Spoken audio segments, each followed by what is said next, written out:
episode 52 of our CRICKETher Vodcast today. So we've been doing this for a year, Sid. Bit crazy, isn't it? It is. So we've got a number of things to talk about today. We're going to try and whiz through them so as not to make a really lengthy vodcast. First up, South Africa v India. That's been ongoing as a series. Sid, do you want to bring us the latest from that? Yeah, it's been a really great series, hasn't it? It's been back and forth. India had a good win, South Africa had a good win. Then there was a fairly close game, which was in the end decided by Duckworth Lewis. And as we speak, South Africa looks just about beyond course to take the series. So they're chasing down a very good score after Poonam Raut got a century and Harman came in and hit a very quick 50 earlier today. The game's not quite over, but it does look from where we are now as if South Africa are going to win that series. So great for South Africa. Yeah, brilliant. And sticking with India, there was a bit of a surprise announcement this week, wasn't there, Sid, from the BCCI? Well, yes, there was. Our friend, our close personal friend Jay Shah, who's the honorary secretary of the BCCI, announced on his personal Twitter account that there was going to be a test between England and India. Only it turned out that, well, he perhaps wasn't the only person who knew about it, but the ECB didn't know quite so much about it, and it wasn't actually... The announcement was somewhat premature, shall we say. Yeah. Raf, that is all a bit odd, isn't it? Yes, it was. It was very strange indeed. And especially as we had been given to believe that England would be hosting South Africa early in the summer and then New Zealand later in the summer. Yeah, I mean, it does still look as if New Zealand will be happening, doesn't it? It seems what we're hearing from behind the scenes is that the New Zealand one is pretty much locked in. There's a problem with the South Africa one, isn't there, to do with the UK government's red list, Raf? So there's this new South African variant of COVID, isn't there? So that means that at the moment nobody can come into to this country from South Africa unless they first go to another country for 2 weeks. So that's perhaps a possibility, although it would add to the logistics and be quite confusing and expensive, I suppose. So it seems like there's maybe then the possibility that India might come early in the summer instead of South Africa. We're kind of speculating a bit here, aren't we? But yeah. I think the point is that BCCI announcement it did really feel like a very kind of well, first of all, it was unilateral, and secondly, it felt a bit tokenistic to me, to just kind of they're waving on International Women's Day and going, hello, we're gonna play a test and we know you'll be really excited and we'll get loads of amazingly positive media coverage about this, and you'll all forget about the fact that we've treated our women's team appallingly over the last 12 months and they haven't played. So hooray for the BCCI and women's cricket, and I'm just not prepared to buy into that. I found it really irritating and annoying and, as I say, kind of tokenistic, and the way that they just decided to announce it, this guy just decided to announce it on Twitter without there having been a proper agreement with the ECB is just crazy. We know that the BCCI sometimes announce things that don't actually come to fruition. So, first of all, not convinced it's actually going to happen. Bit sceptical about that. If it does happen, that's brilliant. I'm one of the biggest supporters of women's Test cricket that there is, and it would be wonderful to see. On the other hand, we did see something similar back in 2014. India played England in a one-off women's test at Wormsley and they won, and it was brilliant. And then a couple of months later they played South Africa in another women's test. Since then, nada, nothing, zilch, zero in terms of India playing women's tests. And I'm just not convinced that playing a couple of women's tests every decade is very helpful for anyone. And it does really smack of this kind of very tokenistic attitude of, well, very occasionally we'll scatter some breadcrumbs at the feet of the women and let them play this format, but the rest of the time we don't really care. So overall, not hugely chuffed about that, to be honest. Yeah, I mean, I think... So another thing that happened this week is we heard Clare Connor at the Cricket Society Q&A that she did. So she did that, and that was hosted by yourself, Raf. And Clare Connor did address this, didn't she? She obviously couldn't really say very much because as we know, it wasn't confirmed. But she did say that, that the idea of that test holds real excitement, doesn't it? And definitely, we'd all be totally up for it, as would all of the players. There's no doubt about that. But I think that you make an important point that it needs to be a bit more than that tokenistic gesture. Yeah. Now, that Q&A with the Cricket Society that Clare did, that you hosted, Clare spoke for over an hour on a huge variety of topics. So she took some questions from the members of the Cricket Society as well. What did she say that really stood out for you, Raf? Oh, there was some loads of great stuff about reminiscing about her playing days, which I know that she loves to talk about. And also some stuff about becoming the first female president of MCC. She's obviously really excited about that. But there are a couple of things that would probably be of particular interest to our Vodcast viewers. The first was about club cricket, women's club cricket. She was asked about this and about the fact that, that there was a kind of, I think there was a kind of implied criticism about the fact that actually women's club cricket in this country is in a much weaker position than it was, say, 10, 15 years ago, actually. And that's something that, is she concerned about it, and what are the ECB doing to address it? And she said, yes, they are concerned about it, and it's part of their new action plan. They've actually employed 50 new development officers who are going to be attached to counties and who are working to try and revive club cricket, and particularly hardball club cricket, because we know there's been quite a lot of softball schemes that have been very successful, but this is about trying to increase the player pool. And I suppose this is kind of a very necessary part of the ECB strategy because that actually what they've tried to do is to kind of get rid of county cricket, not totally successfully so far, and the idea is that the players who were playing county cricket will go and play club cricket and make club cricket stronger. Yeah, but of course the big problem with that was that at the point they did that, the club system wasn't strong enough, and what they really needed to have been doing was doing this the impetus on club cricket 5 years ago, and then at that point you might have a stronger club system, and there will be something for people to go and play. So there's a little bit of an element of shutting the horse's door after the bolter's horse door. I don't know what you're on about, but to me it feels like they're shuffling the deck chairs on the Titanic because they're trying to push a very limited pool of players from county cricket into club cricket, and those players are saying no, we want to keep playing county cricket because we see that as that's the elite level, or not elite level, but that's the top of the recreational game. That's what we want to be playing. And actually, no, we're not happy to just then go and play club cricket. Whereas what we really need to be doing is expanding the player pool.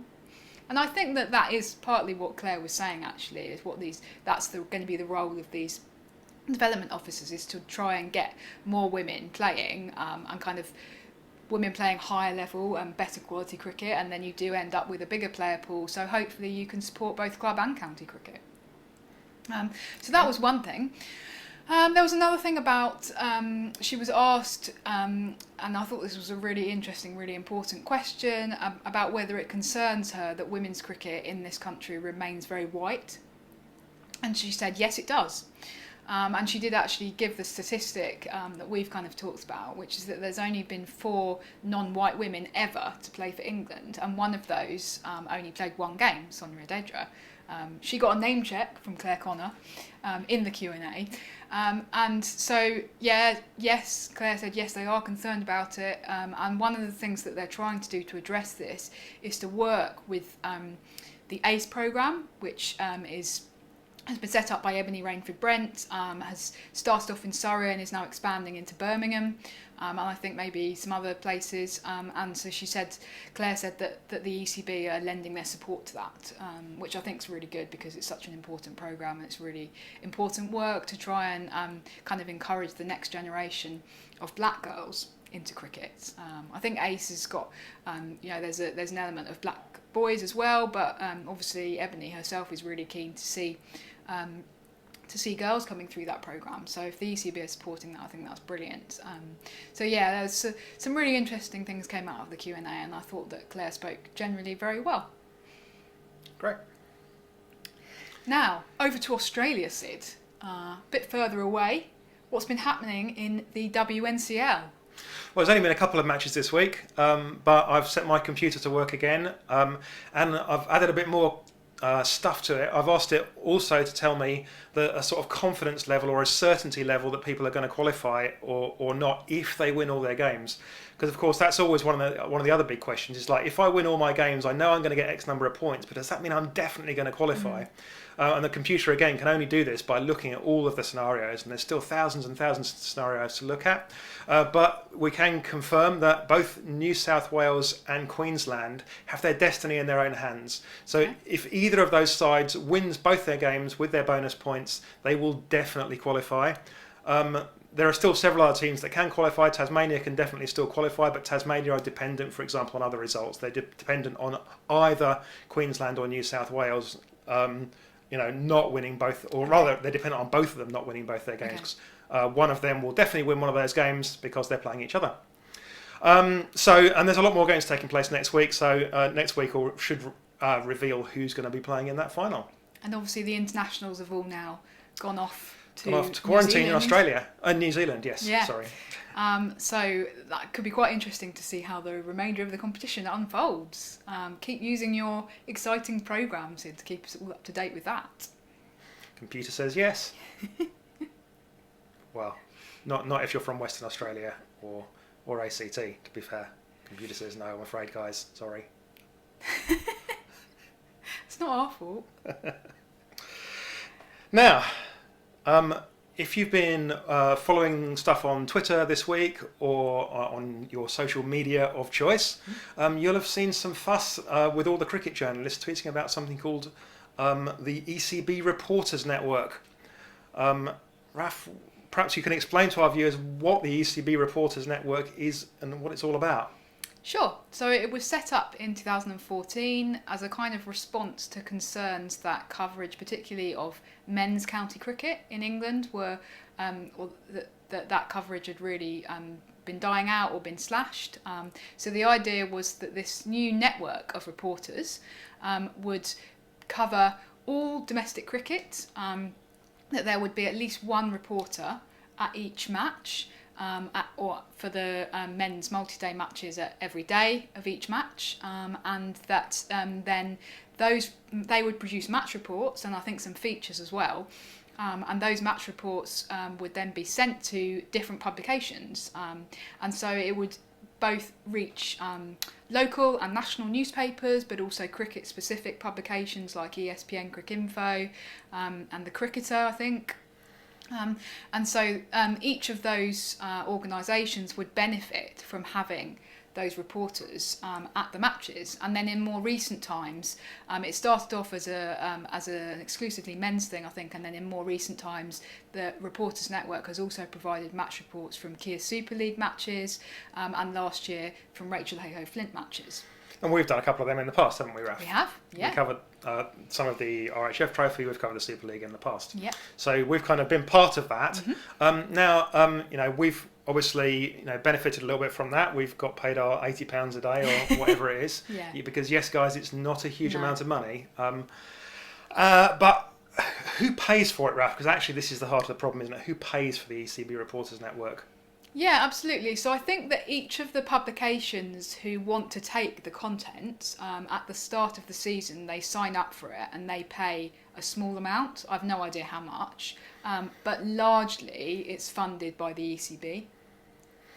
Okay, and that's where the problem is, isn't it? Because the ECB have said that they're going to cut the funding for it, reduce the number of reporters in a way which means basically that some of the reporters will be covering games remotely from live streams or from scorecards. Yeah, so previously there's been 18 reporters in the network, so that's meant that each of them has only ever had to cover one game at once, and the ECB are now saying that they're going to cut it down to 6 reporters in the whole network, and obviously because domestic games happen simultaneously, there won't be enough reporters in the network for them to be at every single match, because we can't teleport, we can't be in multiple places at once. Sadly, that's still many years in the future. So people will have to cover multiple games at once, and I think that therefore there's going to be a lot of people writing reports off live streams of matches, for example, which is completely not the same as being there in person. Yeah, I think that this is concerning, but I think that we need to see it slightly in the context of some wider concerns. That we've been talking for 10 years about the decline of print journalism, but actually what we're seeing is the decline of journalism. We're seeing an increasing, inability for journalism to fund itself, as we've seen this week with HuffPost, formerly known as the Huffington Post, closing down their London bureau covering politics. It's exactly the same thing that's driving this. That there's just not enough money coming into the system to pay for this content, unfortunately. And I think that we as a society need to take some tough decisions about that, and we need to say that we need journalists, we need proper coverage of this stuff, and I think that the responsibility is on society to do that. And you've got a publication like Wisdom that are using the Reporters Network coverage, and that's great. But ultimately, what needs to happen is that if Wisdom can't afford to pay for it, Wisdom need to increase the cost of their almanac, and then find a way of covering it that way. Now, I'm guessing that the response from Wisdom would be that they can't afford to do that. That if they had to pay the full cost of that coverage, that it would push the cost of the almanac up to hundreds of pounds a year, and nobody would buy it, and the whole enterprise would fold. But as a society, we need to find a way of paying journalists not just to cover cricket, but to cover everything that's important to us, from cricket through to politics and social policy and all that stuff. So, rant over, guys. Yeah, I mean, I think it's particularly worrying for women's cricket, because there's no doubt that domestic women's cricket has received more coverage because of the Reporters Network than it ever did before, when it really wasn't getting any coverage at all. But what's going to happen now is that you and me are going to be the only people in press boxes at most domestic women's cricket matches, and that's not great. It's obviously not brilliant for men's cricket either, but there will still be some people who are being paid to turn up to press boxes. So I do worry that actually something like this disproportionately affects the coverage of women's sport and women's cricket in this context. So I fully support your rant, Sid. Thanks. Okay, I think that's pretty much it for this week. Thanks for bearing with us over the last couple of weeks as we've done some tired vodcasts. It's up to you to judge whether you feel that we were more alert in this one than in the previous two, given that we had a full night's sleep last night. Thanks for tuning in as ever, and we'll see you in a week's time. Bye! Bye!